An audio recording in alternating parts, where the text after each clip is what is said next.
चला तर मग आज बनवूया नवरात्री स्पेशल मऊ लुसलुशीत आलू पराठा। सर्वप्रथम इथे मी 1 वाटी साबुदाणा घेतला आहे आणि पाव वाटी भगर घेतली आहे।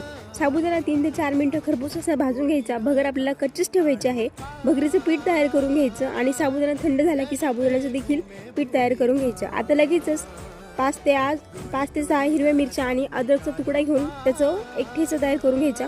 उपवासाला तुम्ही जिरे खात असाल तर जिरे देखील बारीक करून घ्या।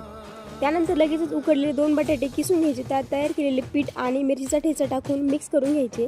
लागले तरच पाण्याचा वापर करायचा। मी इथे 2 ते 3 चमचे पाण्याचा वापर केलेला आहे। पीठ तयार झाले की 10 ते 15 मिनिटांसाठी रेस्ट करायला ठेवायचं। रेस्ट केले की पीठ मऊ लुसलुशीत तयार होते आणि पराठा देखील छान फुलतो।